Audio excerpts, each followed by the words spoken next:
so glad you called. Ooh. Are you eating something? Here at the Screen Rant Suite with King of the Hill. Here we are. It's 2025. This is so freaking exciting. I mean, I think so many people are excited for this. How did this revival come to you? Because I'm sure you've been asked time and time again, would you ever do more King of the Hill, right? So what was the idea that was like, yup, we absolutely have to do this? Great, take that. Yeah, I think this was, it really came out of the 20th anniversary. LA Sketchfest decided that they would have an event where we'd read an old episode. And so we all got together for, at least for me, it was the first time seeing everybody in a while. And we read the episode Husky Bobby into a packed theater, and it went over amazing. And everybody really enjoyed hanging out. And we just were like, we should try and do this. And yeah, and so we started discussing what would it take, what would be an interesting story to bring people back, and we came up with this idea of Bobby being older and being a chef in Dallas, and the family having Hank and Peggy having gone to Saudi Arabia and being out of the country for several years, working on their retirement nest egg, and then coming back, and that would be cool because they wouldn't have seen a lot of stuff. Mm-hmm. And then we got Saladin, who we had tried to hire as a writer many years ago, and he went to Frasier instead. Is that true? Sometimes when you're interested in someone, sometimes saying no is the best thing you can do. It keeps them interested. Keep them wanting more.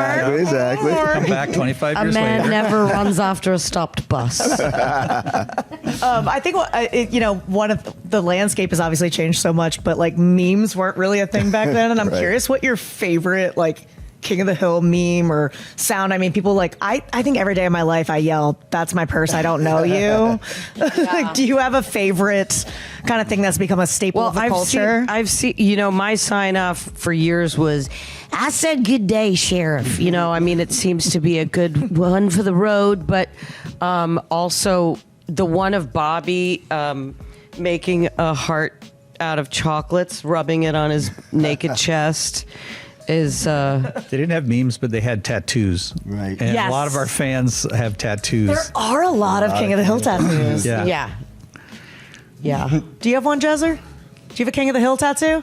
No, I do not. Well, I got to bring in Jezzer here because Please, I don't know if you look at this drip here. Here, love have it. a seat. Yeah, have a seat, Jezzer.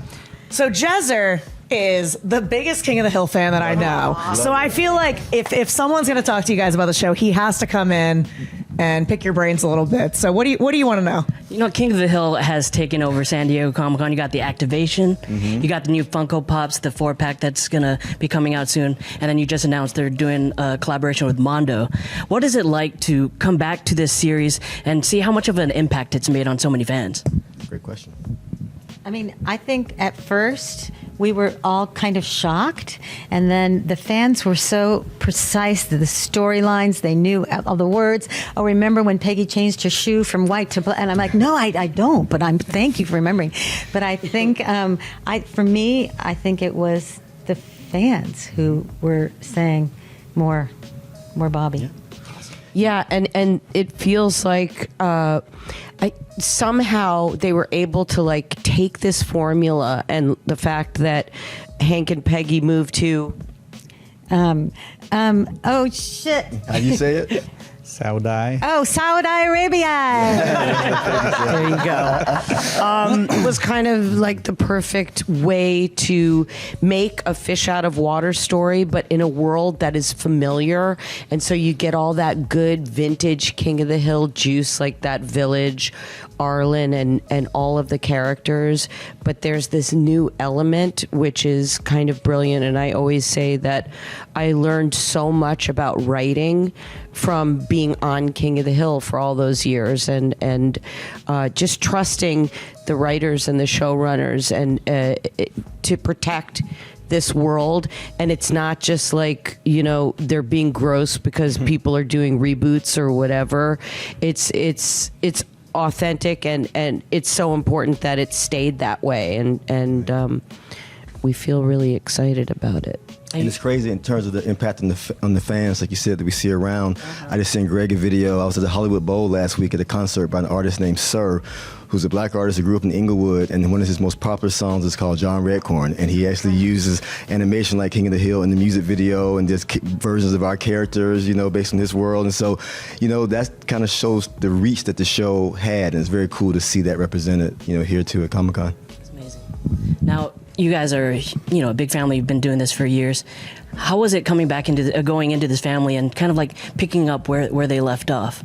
Well, I remember Greg saying when Mike and I were working on, the first episode of this revival, that it felt like to you were revisiting with some friends that you hadn't caught up with in a long time, right? Yeah, that was the crazy thing. When we were at home writing scenes, and to imagine Peggy, and different from Kathy. Like I had seen Kathy at Sketchfest, but I hadn't seen Peggy. And then it was really cool to be like, oh yeah, that's what she would say. I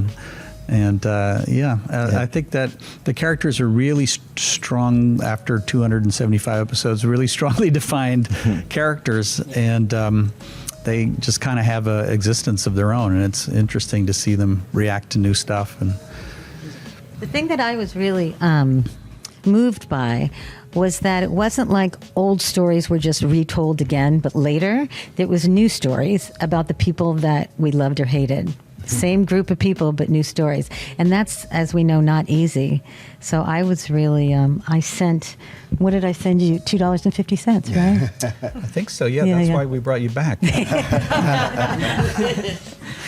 As we wrap up, what's the biggest question that you want to know?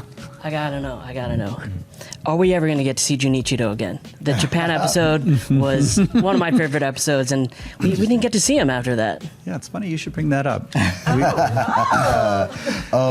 Well, I don't want to give any spoilers away, but that's a character that is also dear to all of us. And so if given the opportunity, meaning if enough fans, show support and we're able to do the episodes we want to do going forward, there's a big chance you may see him again. And, obviously, if we get to go to Comic-Con Tokyo, if anyone from 20th or Hulu is listening, then there'll be another reason to bring that character back, right? 100%. Well, thank you guys so much. You've made my Comic-Con. Thank you.